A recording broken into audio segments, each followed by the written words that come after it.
Agrāk biju ņigaģai, kaili, tukši, nožēlojami, mīlu sevi. Bet uz jūsu rēķinu. Viņš sit ārā drošinātājs tev vienā vietā. Tu, jauna vēl?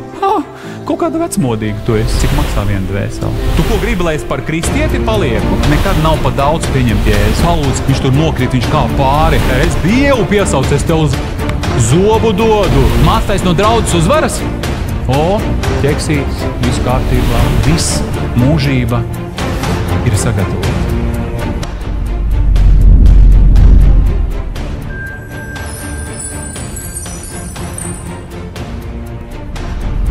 Bieži vien uz cilvēku paskatoties, ļoti viegli var saprast, vai viņš ir laimīgs, vai viņš ir piepildīts, vai viņš ir atradis savā dzīvē to, ko šodien visi meklē. Piepildījumu, laimi, īstu mērķi, un Jēzus bija tāds. Tāpēc, ka viņš bija nācis no debesīm, Bībelē teikts nevis, lai savu prātu darītu, bet darīt to, ko grib viņa debesu tēvs. Un tāpēc Bībelē teikts, ka viņam bija prieka eļļa, viņam bija Dieva klātbūt, viņam bija svaidījums, piepildījums, un viņš šo dzīvi nodzīvoja pareizi. Tāpēc tu nevarēsi nodzīvot dzīvi pareizi, ja tu dzīvosi bez Dieva vārda, tu dzīvosi bez lūkšanas, bez tā, kā mēs arī lūdzam mūsu Tēvs debesīs, lai notiek tavs prāts kā debesīs, un tā arī virs zemes, tā arī manā dzīvē, citiem vārdiem sakot, Dievs, lai piepildās tavs prāts manā dzīvē. Un kad tu sāc redzēt, ka tavs prāts notiek, ka Dieva prāts notiek, tad tu sāc redzēt to, ka tavā dzīvē ir liecības. Un Bībelē teiks, ka taisnais no savas paļāvīgās ticības dzīvos. Ne no cita, bet no savas paļāvīgās. Tāda ticība, tas nav vienkārši ticēt Dievam, bet tā ir paļāvība uz Dievu, uz viņa vārdu, uz to, ko viņš tev saka. Viņš nevienmēr tev teiks, aizej, lai tev būtu. Viņš tev pateiks, aizej, lai citam būtu. Mēs jau kā no bērnības esam pieraduši. Mantiņas smilškastē nav vajadzīgs, viņas tur mētās, tur kaut ko citu dari. Tikko cits bērniņš lien pie tavām mantiņām, pēkšņi tās mantiņas ir vajadzīgas. Un bieži vien man, es pats, tas ir tas, kas mūsu dabā dzīvo. Un no tā mēs paši atbrīvoties nevaram. Mēs esam egoisti, sākot ar to, kas šeit priekšā jums stāv. Bet ko dara Dievs? Viņš saka, sāksim strādāt. Es vedīšu tevi caur ļoti tādiem apstākļiem šauriem, caur grūtībām. Mans mērķis, lai nomirst tevī tā vecā daba. Jo Dievs uz vecām tavām skrandām jauno nevilks. Viņš no sākuma velk veco visu nost, visu veco.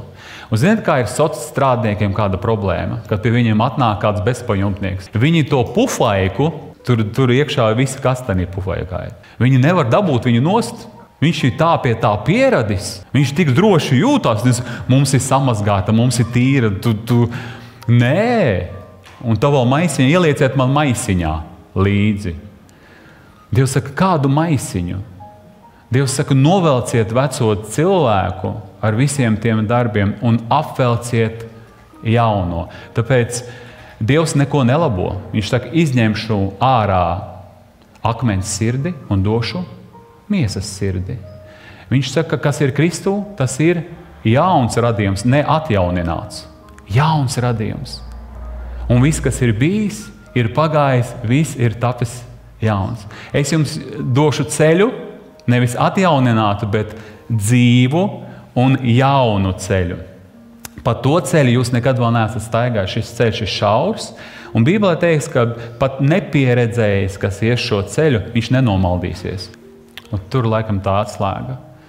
Viņš saka, ejiet, dariet par mācekļiem, un pēc tam viņš saka, es būšu ar jums ikdienas līdz pasaules galam. Viņš teica, es jūs neatstāšu par bāreņiem, es sūtīšu svēto garu, lai viņš būtu ar jums patstāvīgi.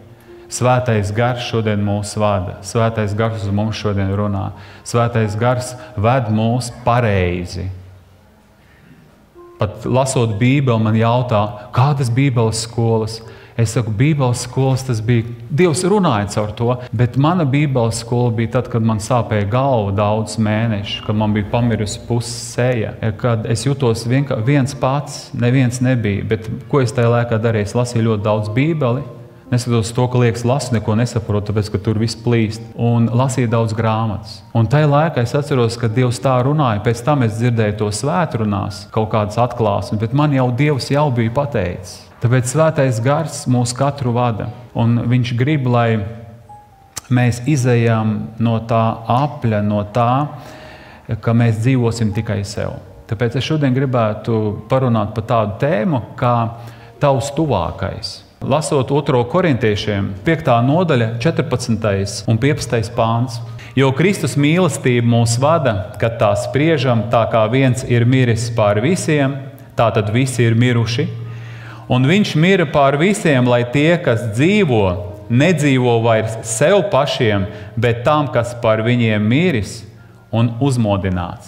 Pāvils teica Titam, ka visi meklē savu labumu, bet Timotejs man gan kalpoja kā dēls tēvam, viņš bija ļoti patiesīgs.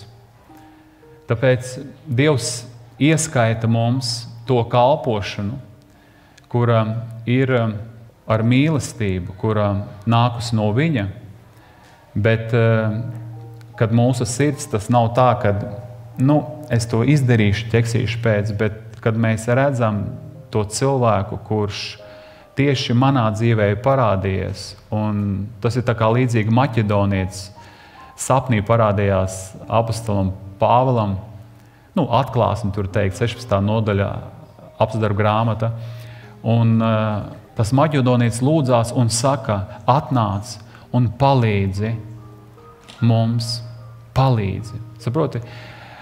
Tādi maķedonieši, tādi cilvēki, kuri parādās mūsu dzīvē, iespējams, viņi pat nerunā ar muti, bet visa viņu dzīve saka, tu man vari palīdzēt. Tev ir kaut kas, ko tu esi atradis, tāpēc es bieži saku kristiešiem, tas ir tik egoistiski, tas ir tik netaisni, ja mēs visi ejam pa šo tuksnesi un pēkšņi atrodam ūdens avotu, un mēs zinām, ka tur ir ūdens. Visi pārējie cilvēki, viņi meklē, kur ir ūdens, viņiem slāpst, viņi mirst, viņi pašnāvības taisa. Ja viņi neatrod to ūdeni, viņi sāk dzert, viņi sāk narkotikas lietot, viņi sāk mainīt vīriešus, viņi sāk mainīt sievietes. Un mēs esam atraduši, un mēs tagad esam draudzē, mēs tagad dzeram, mēs dzeram. Forša dievkalpojums bija, forša lūkšana bija. Es esmu tik apmierināts, mācīt apmierina mani, lai šis vārds mani aizskar. Un mēs atkal sev. Bet faktiski, jā, Dievs svētī mani, lai es varu svētīt citus. Svētī Dievs, dārgais, lai es augu garā, augu svaidījumā, lai es varētu palīdzēt citiem. Un tāpēc ūdens pietiks visiem. Un tad, kad tu veldzē citus, Bībelē teiks, ka tas, kas citus baro, arī pats paborots būs. Tad, kad es citiem cilvēkiem liecinu par Kristu, esmu liecinājis ļoti daudziem. Un es sapratu, kā Bībelē teikts romiešiem 10. nodaļā, 9. un 10. pantā. Ir teikts par to, ka ja tu savā sirdī ticēsi, ka Dievs viņu uzmodājis no miroņiem, ja tu ar savu muti apliecināsi Jēzu par kungu, tad tu tiksi izglābts, jo ar sirds ticību panākama taisnība un ar mutes liecību pestīšana. Ne jau tikai citam pestīšana, bet kad tu sāc apliecināt, es ticu Kristum, Dievs manu dzīvi ir izmainījis, agrāk biju ņigaģai, bet tagad Dievs atrada mani, tagad es esmu viņa bērns un mana dzīve ir izmainīta. Nevajag lielas gudrības, nevajag bībeles skolas. Pastāst, tā kā tā samāriete sāka teikt to, ka viņš man pateica visu, ko es biju darījusi. Dievs pieskārās manai dzīvei. Un kas notiek? Tas ļoti spēcīgi aizskar cita cilvēka dzīvi. Un tad, kad tu to dari, citam stāstot, ko Jēzus ir tavā dzīvē izdarījis, viņš tāds stāv, tu viņam stāsti, ka Jēzus glābēs, un tev liekas, ka tu tā kā ar zirņiem pret sienu met. Un liekas, ka tas bija veltīgi, tu viņam pateici, nav veltīgi. Glābjot citus, mēs paši glābjamies. Citus stiprinot, mēs paši stiprinamies. Cik reiz man Dievs teica, ka iedvesmas raidījums, kurus tu raksti citiem, tu pats caur to stiprinies. Tā tas viss ir tādā miedarbībā. Un pasties, es šodien gribētu vēl pastīties uz to raksturvietu, kuram vēl ir teikt romiešiem 15. nodaļā no 1. līdz 7. pantam. Bet mums, kas esam stipri, tātad Dievs mūs grib nostiprināt. Un nevis, lai mēs lielītos, es 20 gadus, es 30 gadus. Cik tev ir liecības? Man ir tādas liecības. Es ticu, ka mēs dzīvosim ar Dievu. Mēs stiprināsimies caur liecībām. Un kā es teicu, ka taisnais no savas paļāvīgās ticības dzīvos. Viņš paļāvās uz Dievu. Dievs viņam teica, bija kaut kāds izaicinājums, bija kaut kas jāizdara, bija kaut kas jāatrauj, bija kaut kas jādod, jāuztic Dievam. No sākuma tici, tad tu redzēsi. Mēs no sākuma gribam redzēt, un tad mēs ticēsim. Bet ir tas līmenis, ka Dievs saka, sāc pildīt manu vārdu, sāc paklausīt manai balsī pat sīkumos, un tu sāksi redzēt, kā tev es sākšu vairot liecības. Kur man liecības? Sāc stāstīt citiem to, ko Dievs ir izdarījis ar tevi. Dievs tev vēl dos, un tev būs vēl. Un Bībelē teiks, un tev būs pārpilnība, un tu būsi stiprs. Tāpēc te teiks, mums, kas esam stipri, pienākas nest to vājības, kas nav tik stipri, nedzīvojot par patikšanu sev pašiem. Kad mācekļi bija noguruši, bija daudz kalpojuši, Jēzus teica, iesim maķenīt uz kādu vientuļu vietu, lai varam atpūsties, jo daudz bija to, kas nāca, un daudz bija to, kas gāja. Un kas tur notika? Atpūtās viņi. Bībelē teiks, cilvēki no visām pusēm atkal saplūda. Tāpēc nebūs vienmēr tā, ka viss tā būs pa plānam, un viss būs tā baigi forši. Tavai miesai būs komforts. Kalpošana tas ir tā, ka es aizmirstu kaut ko par sevi un es domāju par to dvēseli. Es skatos uz to cilvēku. Viņam ir kaut kas. Un ļoti svarīgi, lai tu vienmēr domā, ja tas būtu mans dēls, ja tā būtu mana meita, ja tā būtu mana māte, kā es braukāju uz Liepām, man pārmeta, tu pie tām 3 tantiņām, tos 40 kilometrus braukā, jau mēs esam saskaitījuši baznīcā, ka tu jau 700 latus esi degvielā iztērējis. Bet es teicu tā, labi, nauda 700 lati. Cik maksā viena dvēsele? 700 lati, 1000 lati, 5000. Cik maksā viena dvēsele? Un es teicu brāļiem, ja tur būtu tava māte Liepās, un pie viņas kāds braukāt, lai viņu stiprinātu, lai viņa būtu mūžīgā dzīvībā, gados. Jūs gribētu, lai pie viņas brauktu kāds un 2 stundas runātu vārdu. Es teicu, kad nonāku, man ir vārds. Uz manis nonāk svaidījums, un man līst. Es zinu, ka es to daru pēc Dieva prāta, tā ir Dieva griba. Saprotam, ka viss sākās ar kaut kādu mazumiņu, kas ir uzticīgs mazās lietās, un man Dievs runāja, būs uzticīgs par Liepām, par 3 tantiņām, 2, 5, cik tur bija, ka es tur kādu brāli biju aizvedis mācītāju. Es saku, aizbrauksim uz draudzi Liepās. Aizbrauksim, atbraucam, tur bija vispār lielākais skaitlis, kāds bija 5. Viņš pēc tam brauc mājās, es domāju, tu man uz draudzi vēdi pie cilvēkiem, tur kas tur bija vispār. Es saku, bet priekš manis tā ir vērtība, tās ir katra cilvēka, katra dvēselī. Tāpēc vienmēr tā nostati tā kā sevi pat viņa vietā. Un es parasti tā, kad nostatu neticīgo, es it kā tas esmu es, neticīgais. Un tad es tā no sirds tam cilvēkam stāstu, ka tev vajag pieņemt jēstu, tev vajag glābšanu. Tāpēc te redzīt teikts tā, ik viens mūsu starpā, tātad ne mācītāji, kā mēs arī dzirdējām, ik viens mēs esam kalpotāji, mēs visi esam ķēnišķīgi priesteri, svēta tauta, Dieva īpašums, izredzēta cilts, kas esam izrauti no tums viņa brīnišķīgajā gaismā, lai mēs varētu par to liecināt 1. Pētera 2.9 teikts. Ja? Tātad visi mēs esam tādi. Mēs esam jaunās derības kalpotāji. Tāpēc nav jāsauc mācītājs, ja tu esi slimnīcā, aizgājis pie sava radinieka, pie kāda vai vēl pie drauga, un tur pēkšņi redzi, ka kāds mirst. Ej pie viņa klāt un saki, vai jūs zinat Jēzu? Vai jūs gribat pieņemt Jēzu? Pat ja viņš zina, ja viņš saka, es tur katols vai luterāns vai vēl kaut kāds tur baptists, basars vai nalga, bet pasaka, vai tu gribi pieņemt Jēzu? Nekad nav pa daudz pieņemt Jēzu. Viss mūžība ir sagatavota. Tik vienkārši. Un tāds ir evaņģēlijs, tā ir prieka vēsts. Ka tas nav tā apšaubāmi, kas piesaugs tā kunga vārdu Bībelē teikts. Tas cilvēks būs izglābts. Tāpēc mēs visi darbojamies. Tā ir mana pirmā misija, uzdevums, kad es gāju uz darbu, strādāt, pārdot divriteņus, būt kolektīvā. Tas ir mans pirmais. Mana skatuve bija mana darba vieta. Tā bija mana skatuve. Un es sapratu, ka es veidoju Dievu valstību. Šajā valstībā es esmu atbildīgs par to, kā te viss būs. Un tāpēc visur, kur es atnācu, es centos nospraust Dievu valstības principus.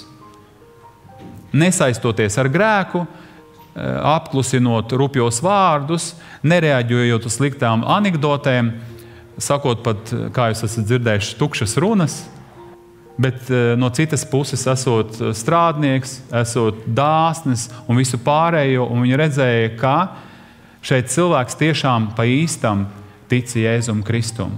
Un tas deva man iespēju runāt uz viņiem, liecināt viņiem un arī aicināt uz draudzi. Tāpēc te ir teikts, jo arī Kristus nav dzīvojis par patikšanu sev pašam, bet kā rakstīts, to zaimi, kas tevi apsmēja, krituši uz mani. Jo viss, kas iepriekš rakstīts mūsu pamācībai, lai mēs izturīgi, būdami bēdās un iepriecu smeldami, rakstos iegūtu cerību. Tātad kristietība būs vajāta. Ja tev vēl nav apsaukuši par sektantu, ja tev vēl nav apsaukuši, ka tu esi prātā sajukus vai sajūts, tad zini to, ka drīz būs. Jo, ja tu gribi pa īstam kalpot Dievam, tāpat reliģiozā pasaule teiks, tas nav normāli. Ot normāli ir tā. Aiziet, uzlikt svecīti, pastāvēt un kaut kādu sirdsmieru iegūt atkal sev. Un aiziet, un savā sirdī kaut kur dziļi ticēt. Bet ne tā, kad jāstāsta, bet ne tā, kad jāliecina. Tas nav normāli, tāpēc, ka Sātans zina, ka tādā veidā tu grauj viņa valstību, tādā veidā tu no uguns rauj cilvēkus ārā, tādā veidā tu parādi standartus. Un zini, 1. Pētera 4. nodaļā ir aprakstīts, kāpēc tad cilvēki par mums sāk ļoti tā slikti runāt. Un te ir teikts tā, kad nu Kristus ir cietis miesā, tad apbruņojieties arī jūs ar to pašu prātu, jo tas, kas ir sācis ciest miesā, ir mitējies no grēka, un tas nav runāts par slimību. Ciest miesā, tas nozīmē, ka tu sāc būt vajāts, tā kā Kristus. Uz viņu krita visi apsmiekli. Kāpēc Bībelē teikts? Tāpēc, ka 4.14 Dieva gars dus uz jums. Tāpēc cilvēki sāk nicināt, un tie nav cilvēki, tas ir gars caur viņiem. Tā kā viņš miesas dzīvē atlikušo laiku vairs nedzīvo cilvēku kārībām, bet Dieva gribai. Tad, kad tu konkrēti ar savu dzīvi, kur vajag ar vārdiem pasunās, ka tu esi Dieva bērns, tu redzēsi to, ka atlikušo dzīvi viss tev nav vairs cita varianta. Varbūt kāds tur iet uz tusiņiem, varbūt vēl kaut kādas darbības dara, bet tu atlikušo dzīvi vairs nedzīvo kārībai. Tev to nedrīkst. Un te tālāk ir teikts tā, jo pietiek, ka pagājušā laikā ir izpildīta pagānu griba, kad esat dzīvojuši baudās, kārībās, vīna skurbumā, dzīrēs un nosodamā elku kalpībā. Un tālāk teiks, par to viņi brīnas, ka jūs nepeldat līdzi tanī pašā posta dzīves straumē un zaimo jūs. Tiem būs jādod atbildība tam, kas drīz tiesās dzīvus un mirušos. Tāpēc pat reliģiozā pasaule, pat ticīgie daudz arī teiks, kā tā, var dzīvot ar Dievu, bet var dzīvot arī, kā pasaule saka, tas saucās kompromiss. Un tad šiem cilvēkiem nav svaidījuma, šiem cilvēkiem nav liecības, šiem cilvēkiem nav izaugsmes, viņi ir kaili, tukši, nožēlojami, un viņiem nav spēka. Un Bībelē teikts, 2. Timoteja 3.5, izrādīdami ārēju svētbību, bet tā spēku noliekdami. Kad Kristus var izmainīt dzīvi, ka Kristus var dziedināt, ka Kristus var uzrunāt, ka viņš šodien ir runājošs, ka viņš ir vakar, šodien tas pats mūžīgi, viņiem tas atkrīt. Viņiem tikai atkrīt, kā pareizi rociņas salikt, ka uz celīšiem, kaut kā jūs te maz baznīcā uz celīšiem stāvat, vajag tā ļoti klusi, vajag tā bez emocijām, tā ļoti tā. Sātans vienmēr pret dzīvību.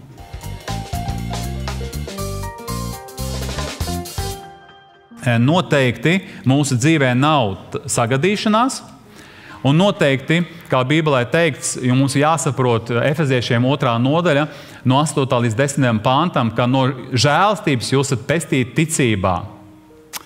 Un ne no darbiem, lai neviens nelielās. Jo mēs esam viņa darbs, radīti labiem darbiem, kurus Dievs jau iepriekš nolēmis, lai mēs tajos dzīvot. Tad viņš tā kā saka, tā kā glābti bez darbiem, bet tomēr priekš darbiem. Bet priekš tiem darbiem, kurus Dievs ir nozīmējis. Saprotat? Tagad saliksim rokas, mācīties saka, bez darbiem, tikai tici Dievam. Protams, tici Dievam. Bet ja tu ticēsi Dievam, tad Dievs noteikti sūtīs tevi, jo Dievs saka, tu esi manas rokas šeit virs zemes, tu esi miesa, Kristus miesa, viņš ir galva. Bet galva nevar neko bez miesas. Tāpēc viņš saka, šeit virs zemes ir mana miesa, ir mana mēle, mana roka. Un tāpēc ļoti labi, ja tu esi jūtīgs uz to, ko Dievs saka. Un kādu laiku atpakaļ es novērēju savu draugu, tad, kad viņš bija izglābts. Viņa dzīve ļoti radikāli izmainījās, un ko viņš saprata savā dzīvē, kāda viņam bija atklāsme, kā viņam ir jāliecina cilvēkiem par Jēzu. Un tad, kad bija bēris, tad cilvēki cēlās un teica, ka Viktors man atrada autoostā. Viņš mani aicināja uz rehabilitācijas centru. Un kaut kādi 12 cilvēki, pa 12 gadiem, pieņēma Jēzu un bija izglābti. Tad, kad tu aizēji no šīs dzīves, cik cilvēks bija varens, cik cilvēka dzīve bija svarīga, cik daudz viņš spēja investēt cita cilvēka dzīvē. Cik daudz viņš spēja nodublēt sevi citu cilvēku dzīvēs. Jo tāds ir princips, ka tu paskatīsies apsturu darbu grāmatā. Pāvils liecināja, vienalga kādā stāvoklī viņš bija, par Kristu viņš vienmēr bija kristietis. 26. nodaļa, 28. un 29. pāns. Bet Agripa sacīja Pāvelam, tu gandrīz mani pārliecini kļūt par kristieti. Tu ko gribi, lai es par kristieti palieku? Saproti, kad tu satiecies ar cilvēku, jābūt tādam cilvēkam tā kā sapratnei. Tu gribi mani ievilkt savā un sāk teikt, kur. Pāvils atbildēja, lai Dievs dod, ka agri vai vēlu, nevien tu, bet arī visi, kas mani šodien dzird, kļūtu tādi, kā es esmu, tikai bez šīm važām. Tāpēc tas ir normāli. Es gribētu, lai visi Latvijā, mūsu pilsētā Jēkabpilī kļūtu kā es. Ja viņi dzīvo ģimenē tādu dzīvi, būtu forši. Tāpēc es zinu, ka es esmu Dieva darbs Kristu Jēzū. Un to, ko Dievs ir izdarījis, viņš ir izdarījis pārdabiskā veidā. Ja šodien nebūtu manā dzīvē Kristus, noteikti es būtu ļoti nolaists cilvēks, es būtu ļoti nolādēts cilvēks, es būtu ļoti ļauns cilvēks. Bet Kristus ienāca manā dzīvē, un viņš izmainīja mani. Un tāpēc mēs esam dzīva liecība. Mēs esam 5. evaņģēlijs, 4 evaņģēlīri. Mēs esam tas 5., ko cilvēki var lasīt un var spriest. Pirmie mani cilvēki, tie ir mana ģimene. Jo daudzi aizmirst savu ģimeni un skrien pa visu pasauli, glābjot citus. Bet kāds teica tā, ja tev 1 miljoni abonētāji ir tavā kanālā, bet ja tavi bērni tevi neciena un viņi neseko, tad tu esi nožēlojams cilvēks. Lai tā tu lūdz, kā mēs lūdzām mūsu kāzu dienā. Mēs, protams, ļoti svēti centāmies turēties, mēs neskūpstījāmies līdz kāzu naktī, un man ļoti gribējās Dieva svētību. Zini, kas ir tavā sirdī? Ja tev tā laulība tā ir tikai tā kā saka, drošinātāji kars tev, ja? Un sit ārā drošinātājs tev vienā vietā, tad viena lieta. Bet, ja tu tomēr esi ar tādu domu, ka es arī teicu, Dievs, es tev ļoti lūdzu palīdzi, lai man ir sieva draugs, un viņa man ir palīdzis kalpošanā, un tam aicinājumu, kuram tu esi man aicinājis, lai viņa nav par traucekli. Tā bija mana lūkšana, un pat tad, kad jau visi gāja forši, es teicu, Dievs, ja es kaut ko no sevis, ja kaut kas tomēr tas ir mans, tu vari pat to sagraut. Protams, man ļoti to gribās, bet tu zini pāri visam. Un tad, kad mēs iegājām mūsu viesistabā, pirmo reizi tā divatā palikam, aizslēdzām duris, tā baigi tā neparasti. Jā. Tas tā jocīgi šodien pasaulē tā izklausās, bet tu zini, tā ir sēja uz nākotni. Pasaule saka, šodien dzīvo, šodien kūleņo, guli, mēģini, pamēģini, pakožļā to kožļu, un tāpēc daudz meitenes saka, viņš mani pakožļāja 16 gados, 17 gados, 18 gados. Nu, šodien tāds jau trends ir. 15 gados? Tu ko, jauna vēl? Kaut kāda vecmodīga tu esi. Bet pēc tam redz, ka viņš man pakožļāja, sulu visu izsūca. Kožļiem, zini, pakožļā viņa vairs pēc tam nav tik garšīga. Mēs sākām lūgt, nostājāmies uz ceļiem, sākām lūgt, un tāda lūkšana bija: Kungs, padara mūsu ģimeni par piemēru precētiem un neprecētiem, ticīgajiem un neticīgajiem, lai mēs varam kalpot ar piemēru. Un tāpēc 24. nodaļā 15. pāntā Jozua saka: bet es un mans nams, mēs kalposim tam kungam. Un kalpot tam kungam, tas ir kalpot Laurai, kalpot katram cilvēkam, kurš parādās tavā dzīvē. Un reiz cilvēks saka, oi, māsī, jūs tā aizņemt. Es saku, jā, jūs pabijāt pie manis, un mēs tās 2 stundas parunājām. Tad es saku, man šodien diena nav veltīgi nodzīvot. Jo, es varu sēt miesā, ziniet, ar sportiņu, visu pārējo, es varu. Ko? Es taču tik un tā kādreiz nomiršu. Arī Bībelē teikts, ka dariet sev draugus ar netaisnām mamonu palīdzību, lai tad, kad tā vairs nav, ka tev vairs nav resursi, ka tev vairs nav miesas, ka tu būsi debesīs, lai tie cilvēki pēc tam nāk tev pretīm, un lai viņi ir tādu, tā kā iekšēji tādu, sajūsmu. Paldies, ka tu biji, paldies, ka tu manā dzīvē uzradies, un paldies, ka tu biji paklausīgs Dievam, un ka tu darīji to, ko tev Dievs bija teicis. Un es gribu izlasīt šo te notikumu, ko Jēzus stāstīja kādam cilvēkam, kurš viņu kārdināja.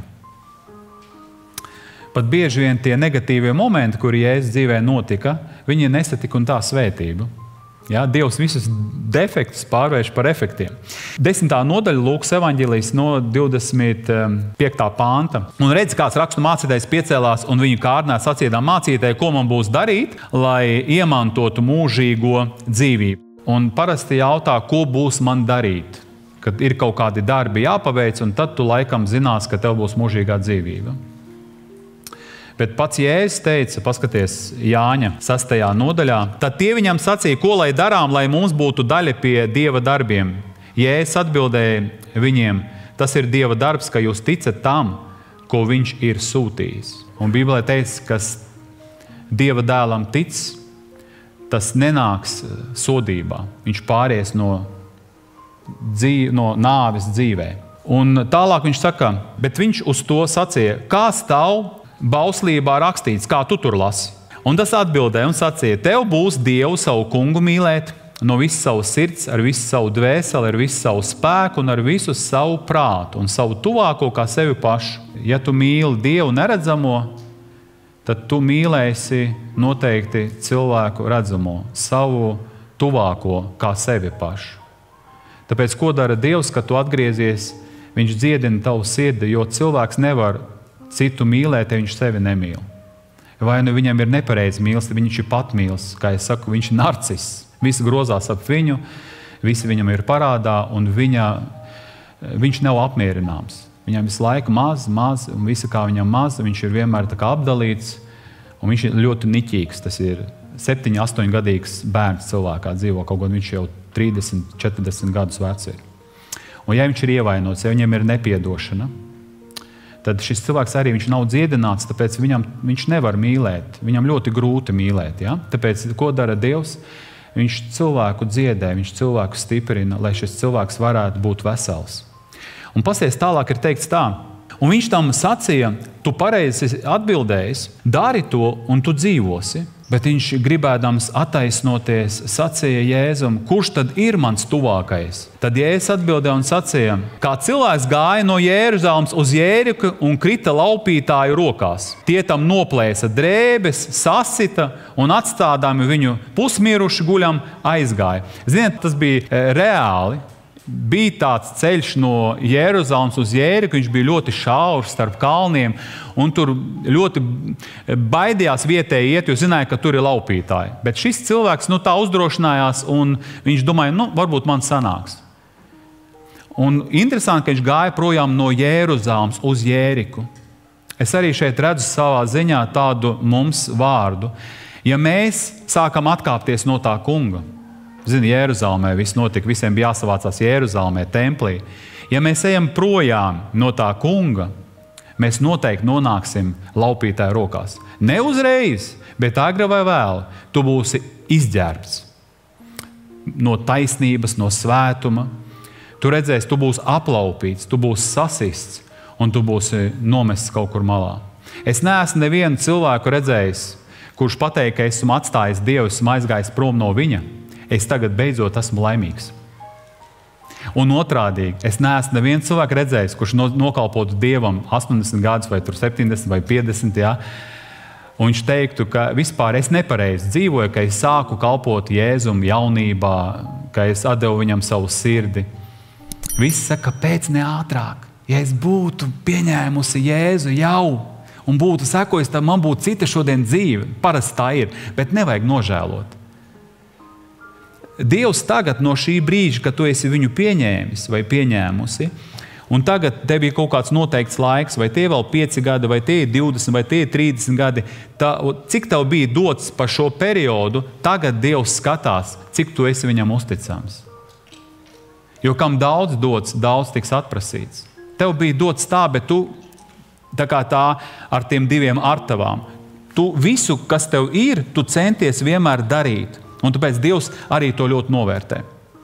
Un tāpēc noteikti neej projām. Noteikti nedomā, ka man sanāks, es nodzīvošu, es pats uzcelšu savu laimi, es būšu, man viss būs. Redzēs to, ka tu neko ar savu es tālu netiks. Kādu laiku tu varēsi, kādu laiku viss liksies, wow! Es kā 9. debesīs. Redzēs, no debesīm Sātans tev līdz ellē aizvedīs. Līdz iekšējām šausmīgām mokām, kad tev sāksies tāda depresija un tu domās par pašnāvību. Un tālāk ir teikts tā, bet nejauši kāds priesteris gāja pa to pašu ceļu un to ieraudzījis, viņš aizgāja garām. Priesteris, cilvēks, kurš pārstāv cilvēkus Dievu priekšā, kurš palīdz, lai cilvēki varētu salīdzināties ar Dievu, lai palīdzētu viņiem. Un redzi, tur ir tā lieta, ka mēs paliekam tādi ļoti profesionāli, ka mums ir dievkalpojums, mums ir jāsteidzās, mums ir sava misija, mums ir sava karjera. Kā viens brālis saka, tu zini, tagad ir tāda kristīgā industrija. Paliek tā kā šovs viss. Nav vairs tas, ka, teica cilvēks, teica dvēseli, mēs pat, reiz redzēju, kā ļaunos gars, palūdz, viņš tur nokrīt, viņš kā pāri, viņš tur paraustās, baigi nofilmē, domā, viņš saņēma brīvību, nevienmēr. Noteikti tam priesterim bija jāiet, iespējams, uz tēmu, viņam noteikti bija varbūt jākalpo, un viņam šobrīd nav laika. Tālāk, 3.2. pants. Tāpat arī kāds levīts nāca gar to vietu, to ieraudzījis, bet aizgāja garām. Viņš ieraudzīja, viņš paskatījās, ka šim cilvēkam laikam ir grūti. Vispār, kad es šodien redzu kaut kādas lietas, man dzērājas ļoti žēl. Nezinu, tāpēc, ka mans tēvs ļoti dzēra. Es saku vienmēr tāds nabadzīņš. Es vienmēr, kāds dzirdēju, saku nabadzīņš. Kāds nabadzīņš, liels vīrietis, viņam vajadzēja, viņš ir noķerts, viņš ir nabadzīņš, viņam ir grūti, viņam ir smagi. Kāds teica tā, ka alkohols ir tāda skābe, kurā sēd veselību, sēd naudu, sēd attiecības, tikai ne problēmas. Viņas vēl tās tikai rada. Un šie cilvēki ir noķerti pelna varā. Vai ātrie brauc. Mums ir bērniem tā, ka jāpalūdz. Ja? Bieži vien mēs lūdzam par to. Un, ja mēs esam tuvās attiecībās, braucot vienkārši ar mašīnu tepat pa kaut kādu Pūrmaļielu vai vēl pa citām, tu redzi cilvēku stāv, redzi, ka viņiem tur kompānija ir, viņi ir bezpajumtnieki. Vienkārši palūdz par tiem cilvēkiem. Jo zini, kā mēs esam atgriežušies, kāpēc mēs šodien esam ticīgi? Tāpēc, ka kāds par mums lūdza Dievu. Vai tā bija vecmāma? Bet viņa jau tur bija reliģiozā. Nekāds Dievs arī to saklausīja. Kāds par mums lūdza Dievu?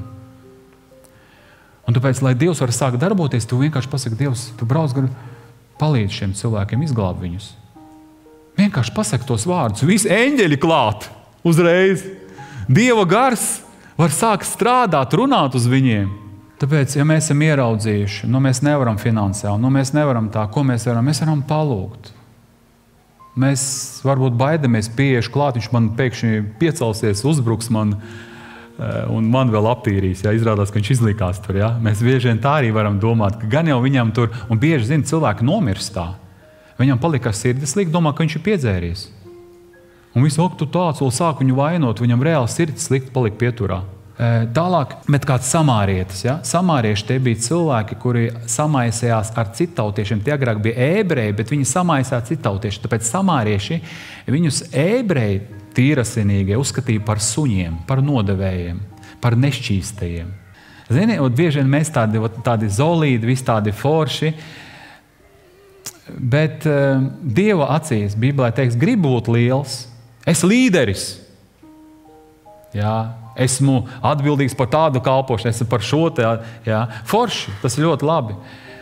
Bet īstenībā, kas tu esi par cilvēku, kas tev ir par sirdi? Un pat jūs jūtat, mācītājs šeit sludina, viņš grib, lai mums būtu labi, vai viņš vienkārši grib tur, lai viņam forši svētu, un lai viņam būtu 1000 skatījumi.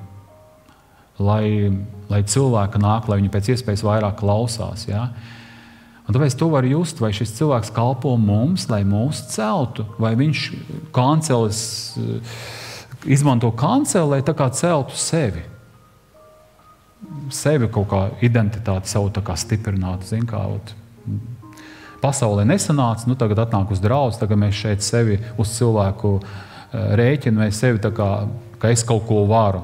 Un tas nav pareizi. Grib būt liels, esi kalps, esi žēlsirdīgs. Un tāpēc Bībelē teiks, ka viņš tajā dienā, kad viņš nāks, viņš ņems no mums ārā to, kas bija sirdī apslēpts. Nebūs tur mācītāji. Es nākšu Dievu priekš un teiks, mācītājs no draudzes uzvaras? Ķeksītis, viss kārtībā. Tur būs tā, ka bez tām ordinācijām, tur būs, mēs nāksim garā.